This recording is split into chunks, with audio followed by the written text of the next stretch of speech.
Now we start section poetry lesson 6 named The Soldier. So please draw up on your book and try to understand my points which I describe to you via webcam. So please listen. Lesson 6 section poetry book The Rainbow Part 2. The Soldier. Soldier means सैनिक. Army means सेना और soldier का मतलब होता है सैनिक. Soldier का कोई ड्रेस, सोल्जर आर्मी भी हो सकता है और सोल्जर आप और हम सिविलियन भी हो सकते हैं. This is difference between army and soldier. आज हम लोग कोरोना वायरस के लिए घर में बैठ कर करके जो लड़ाइयां लड़ रही हैं या लड़ रहे हैं, these are the examples of a soldier. तीन शब्द हैं, आर्मी, सोल्जर और वॉरियर. जब हम बीमारी से लड़ते हैं, जब हम युद्ध से लड़ते हैं तो वॉरियर कहलाते हैं. जब हम अपने और अपनों के लिए लड़ते हैं बिना किसी यूनिफॉर्म का, बिना किसी सरकारी आदेश का, तो वो सोल्जर है. और army according to rules, according to government policy, with the uniform, with the rules and regulations, they are me. तो आर्मी भी हो सकते हैं और सोल्जर भी हो सकते हैं, लेकिन हम सभी आर्मी नहीं हैं, हम सभी सोल्जर जरूर हो सकते हैं. तो now we discuss this chapter the soldier. Poet named Rupert Brooke. Firstly, we introduce the poet Rupert Brooke. Rupert Brooke, 1887-1915, was born in a well-to-do educated family. कहते हैं रूपर्ट ब्रूक जिनका जन्म 1887 ईस्वी में हुई थी और उनकी मृत्यु 1915 ईस्वी में, मीन्स वो मात्र 28 वर्ष तक जीवित रही. Was born in a well-to-do academic family. उनका जो जन्म हुआ था वो बहुत ही एक अच्छे पढ़े लिखे परिवार में हुआ. His father was a house master at rugby school. एक रग्बी स्कूल था, वहीं उसके पिताजी जो थे वो प्राध्यापक थे. Where Rupert was educated before going to King's College, Cambridge. वहां से पढ़ाई पूरी करने के बाद उन्हें कैम्ब्रिज विश्वविद्यालय जाना पड़ा. W.B. येस्ट इंग्लैंड के बड़े ही मशहूर कवि थे. W.B. येस्ट, इन्होंने इनकी तारीफ की. किनकी? रूपर्ट ब्रूक की, क्योंकि वे बहुत ही कम उम्र से ही कविताएं लिखने लगे थे और वो भी वैसी कविताएं जो देश प्रेम को रिप्रेजेंट करती थी. The famous poet described him as a handsomest young man. W.B. Yeast, जो कि इंग्लैंड के बड़े ही छायावादी टाइप के कवि थे, उन्होंने इन्हें दुनिया का सबसे खूबसूरत, हैंडसमेस्ट, it means you use most handsome person. जिस प्रकार पहले के चैप्टर में वो एक लेडीज दुनिया की सबसे खूबसूरत महिला थी, मोस्ट ब्यूटीफुल लेडी थी, उसी प्रकार इस चैप्टर में W.B. येस्ट ने इस सैनिक के लिए सबसे खूबसूरत पुरुष का दर्जा दिया. He assumed a symbolic role that eventually turned into the myth of a young and beautiful fallen. इस कविता में रूपर्ट ब्रूक ने बताया है कि किस प्रकार हम लोगों को जबरदस्ती युद्ध में धकेल दिया जाए. आखिर इस युद्ध का कारण क्या है और इस युद्ध को हम लड़ कर करके क्या हासिल करते हैं. Means this chapter related to war. This chapter is related to cause of war and the effect of war and the result of war. So now we discuss this chapter with the introduction with Rupert Brooke. He died of septicemia on April 23, 1915. जब देश में प्रथम विश्व युद्ध हो रहा था उसी दौरान इन्हें एक खास टाइप की बीमारी हो गई थी जिसके कारण इनकी मृत्यु हो गई। Of the island of Lemons in the Aegean on his way to a battle at Gallipoli. उन्होंने बहुत सारी लड़ाइयाँ लड़ी। प्रथम विश्व युद्ध में भी उन्होंने लड़ाइयाँ लड़ी जो कि गोलीपोली के नाम से लिखी। Brooke is remembered as a war. Underline करेंगे कि रूपर्ट ब्रूक को किस प्रकार के कवि कहे जाते हैं, तो वे वार पोएट कहलाते हैं। ठीक है, war poet who inspired patriotism in the early phase of the first world war, जिन्होंने प्रथम विश्व युद्ध में उन्होंने अपने देश के लिए कविताएं भी लिखी और देश की रक्षा के लिए कम उम्र में दुश्मनों से लोहा भी लिया। His reputation chiefly rests on 5 war sonnets of which the soldiers. Sonnets का मतलब होता है शोकगीत। ये अबाउट 14 या 16 लाइनों का एक कलेक्शन होता है जिसमें दुख भरे अल्फाज और रियाज होते हैं जिसे हम शोकगीत कहते हैं। मरने के बाद गाया जाता है या मरने के क्रम में गाया जाता है। जैसे आप लोगों ने टाइटैनिक फिल्म देखा होगा तो जहाज डूबने के पहले जो म्यूजिकल इंस्ट्रूमेंट की सहायता से जो लोग बजा रहे थे, that is a type of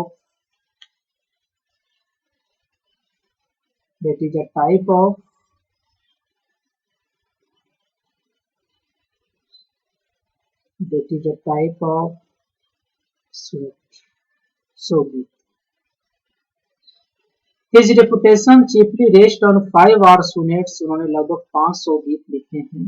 The soldier is undoubtedly the best and the most. जब आप इस कविताओं को पढ़ेंगे तो आपको पता चलेगा कि एक सेना का क्या महत्व होता है अपने देश के लिए और वो अपने देश के बारे में किस प्रकार के फीलिंग्स, किस प्रकार के सोच को रखता है। किसी ने सच ही कहा है कि शहीदों के मजारों पर लगेंगी हर बरस मेले, वफा पे मरने वालों की यही वाकई निशान। अर्थात सैनिक हमारे देश के धड़कन है और खास कर करके वैसे सैनिक जो कम उम्र में ही अपनी सारी अभिलाषाओं, अपने सपनों को छोड़ कर करके उस देश के सपनों के लिए अपने आप को बलिदान कर करके देश की सुरक्षा करते हैं, उनके मन में अपने देश के प्रति क्या चाहत होती है, इस संबंध में हम लोग इस कविता में पढ़ें। तो now we discuss the main poem the soldier. If I should die think only this often. कवि का स्वप्न है कि यदि मैं मर जाऊं यार तो तुम रोना होना मत। That there are some corner of a foreign, क्योंकि विश्व युद्ध का दौर है। विश्व युद्ध में क्या होता है, एक देश दूसरे देश में जाकर करके किसी तीसरे देश के लिए लड़ाई। तो कवि का अपने देशवासियों से यही प्रार्थना है। कवि इंग्लैंड का, कवि का जन्म इंग्लैंड में हुआ है और वो विश्व युद्ध के लिए किसी दूसरे देश में जाकर करके लड़ाइयां लड़े। उसकी बस यही इच्छा है कि जब मैं मर जाऊं तो मेरे देशवासियों तुम लोग रोना काटना मत, क्योंकि मैं अपने देश के लिए श्रद्धांजलि दिया, अपने देश के लिए अपना कर्तव्य पूरा किया। बस मेरी ख्वाहिश बस यही है कि that there some corner of a fallen, मैं मर जाऊं तो मुझे विदेशी जमीन में मत दफनाना, मुझे अपने देश की मिट्टी में आके दफना देना, यही मेरी एक अंतिम ख्वाहिश है। That is for ever England। अब वे ऐसा क्यों बोल रहे हैं, तो कहते हैं that is for ever England, क्योंकि इंग्लैंड की वो धरती है। There shall be in that rich earth a richer dust concept, जहाँ के देश ने एक से एक खनिज संपदा उत्पन्न की है और उन्हीं खनिज संपदा, उन्हीं संसाधनों के बलबूते आज मैं उस मुकाम पे पहुंच पाया हूं कि मैं आज देश की सेवा के लिए कुछ कर पाता हूं। इसलिए जब मैं मर जाऊं तो मुझे विदेशी जमीन में ना दफना कर करके मुझे अपने देश में जब दफना देना, बस यही मेरी ख्वाहिश, यही मेरी इच्छा है। A dust bomb in land war, dust means धूल, कण, war means जन्म, है ना। कहते इसी धूल कण में, अंग्रेज इंग्लैंड के ही धूल कण में मैं पढ़ लिख करके या बढ़ चढ़कर आगे बढ़, शेप्ड मेड अवेयर, यही मुझे आकार और आकृति मिली। Gave once her flowers to love, जहाँ के फूलों को देख देख कर मुझे प्यार हो। हर वेश टू रोम, जहाँ की मैं खुशबुओं को अपने रोम छिद्रों में समाया हुआ हूँ। ऐसे देश का हमारे ऊपर ऋण है और मेरी बस यही इच्छा है कि जब मैं मर जाऊं तो तुम लोग मत रोना, बस मुझे अपने देश में ही एक छोटा सा कोना दे देना, ताकि मेरे मरने के बाद भी कम से कम मुझे अपने देश की मिट्टी को नसीब हो। A body of England breathing air English air, जहाँ पे सांस भी अगर मुझे मिली, जहाँ पे मैंने जीवित भी लिया, तो मैंने अपने देश की हवाओं का शुक्रगुजार हूँ जिन्होंने अपनी जीवन दायिनी ऑक्सीजन के द्वारा हमें जीवित रखा। तो इस देश का हमारे ऊपर ऋण है और इस ऋण को पूरा करने का मेरे पास समय आया है और मैं इसके लिए चुना गया हूँ। ये मेरे लिए सौभाग्य की बात है। बस अंतिम इच्छा मेरे दोस्त बस यही है कि तुम लोग मेरे मरने के बाद, मेरी शहादत के बाद मुझे बस श्रद्धांजलि के रूप में बस इतना कहना, इतना करना कि बस मुझे अपने देश की मिट्टी में ही मुझे मिली। वेस्ट बाय द रिवर्स, जहाँ की बहती हुई नदियों ने मुझे जीवन जीने की तरीका सिखाया। Blessed by suns of home, जहाँ घरों में उगते हुए सूर्य ने हमें दुनिया में चमकना सिखाया। एंड थिंक दिस हर्ट और लिविंग सेड, जब मैं अपने देश के इन उपकारों को सोचता हूँ अपने दिल से, तो हमारे दिल की सारी बुराइयां बह जाती है आंखों के माध्यम से। A pulse in the eternal mind knowledge, हमारा मन शांत हो गया। कितना उपकार है इस धरती माँ का। कभी अपने देश इंग्लैंड के बारे में बताया, उसके बारे में उन्होंने अपने शब्दों को रखा है कि किस प्रकार एक सैनिक को अपने मातृभूमि से प्यार है। और क्यों होता है? क्योंकि वह एक सैनिक के पहले एक बच्चा होता है, जहाँ उस बच्चे को प्रकृति के सारे संसाधन साधन मिल कर करके उसे उस लायक बनाता है कि वो अपनी मातृभूमि को, जो माँ जैसी होती है, उसकी रक्षा कर सके। माँ और मातृभूमि से बड़ा कोई स्वर्ग नहीं है। इसलिए संस्कृत में कहा गया है, जननी जन्मभूमि से स्वर्गदापि न करने से, अर्थात माँ और मातृभूमि से बढ़कर दुनिया में कोई स्वर्ग नहीं। तो कवि इसी बातों को चरितार्थ करते हुए अपने देश के लिए जान दे रहा है, बस ये अंतिम इच्छा रखते हुए कि मेरे मरने के बाद मेरे देश को, मेरी लाश को हवाले कर दे, मुझे अपने देश की मिट्टी में दफन। गिव समवेयर वैग द थॉट्स बाय इंग्लैंड, जहां हमारा जो सोच, जो आज मैं इस तरह का बातें बोल रहा हूँ, तो सोच को जन्म देने वाला नहीं है। Her sights and sounds dreams happy as well, जहाँ की हर दृष्टि, हर आवाज मुझे हर दिन एक नया कुछ करने का कोशिश किया। एंड लाफर लर्न ऑफ फ्रेंड्स, जहाँ मेरे बहुत सारे मित्र मिले, जहाँ मैंने खिलखिलाकर हंसा, जहाँ की वादियों में हमारी मुस्कुराहट और मेरी ठहाके गूंज रही है। मरने के बाद भी मैं उसी वादियों में, उसी देश की भूमि में रहना पसंद।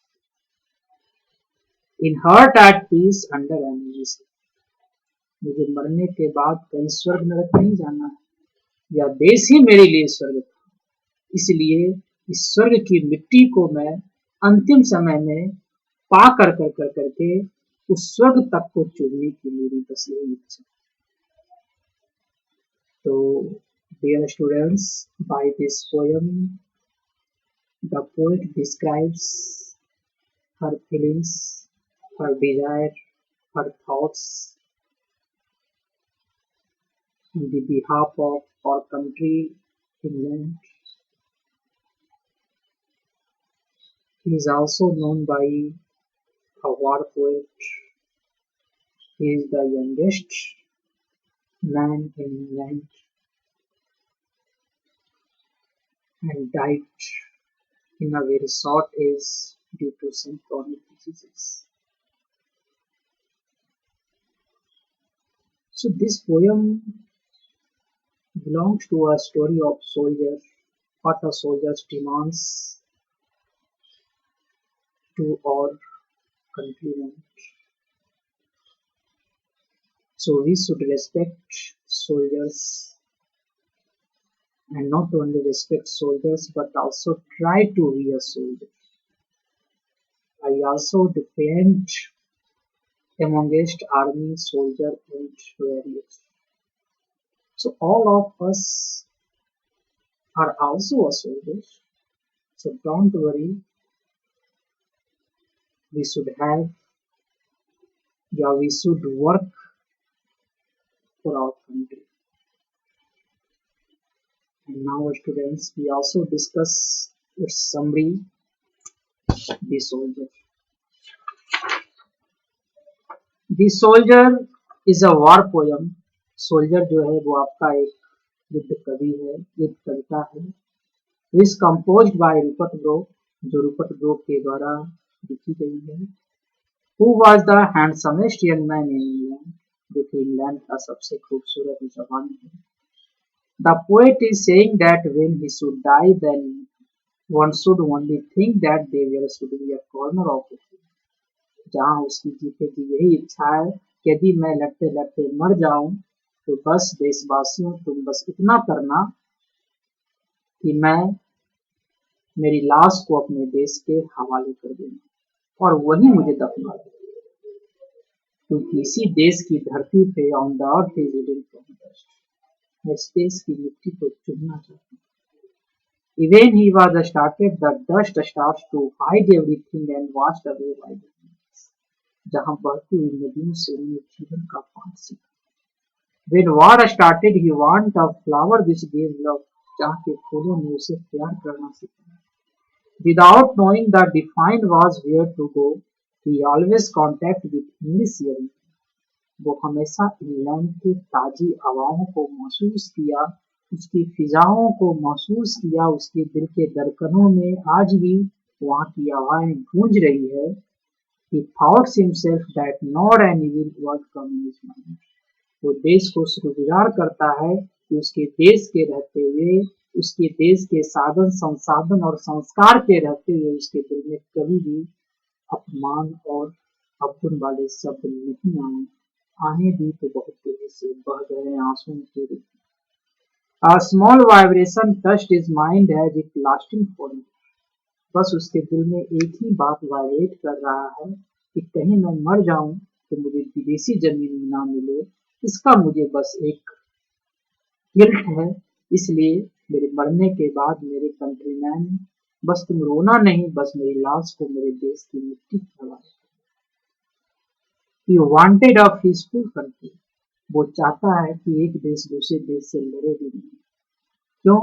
क्योंकि लड़े कोई भी, जीते कोई भी, हारे कोई भी, मरता दोनों का सैनिक है। मरता सैनिक नहीं है, मरता है उसका परिवार, मरता है देशवासियों का परिवार। इसलिए कवि इस कविता में ये भी बताया है कि we should always avoid war, हमें लड़ाई को हमेशा क्या करना चाहिए, अवॉइड करना। War is no solution for you, कभी भी युद्ध किसी के लिए कोई समाधान नहीं है, हम जीत के भी हार जाते। His dreams and always see this type of sight and there are no wars between two countries. और उनकी ये भी इच्छा है कि कभी भी एक देश दूसरे देश से युद्ध ना करे। Everyone lives a peaceful life. इस दुनिया में सभी लोगों को शांतिपूर्ण ढंग से जीने का हक है। It seemed like a heaven in England to think of it. यह धरती ही उसके लिए जीते जी स्वर्ग है, वो नहीं चाहता है कि वो ऊपर के स्वर्ग और नरक को देखे। So dear students, I think that you understood this poem and this summary outlining. However, if you have any types of difficulty, if you have any problems, don't puzzle, don't disappoint. contact me via WhatsApp on your official Mom Minerval resume and contact me. I will try to sort out your problems. And now, tomorrow, I will discuss some grammatical chapter adjectives. So I request you, please complete your adjective chapter and try to understand, because tomorrow I will discuss your grammatical chapter adjectives. And now, goodbye. Thanks.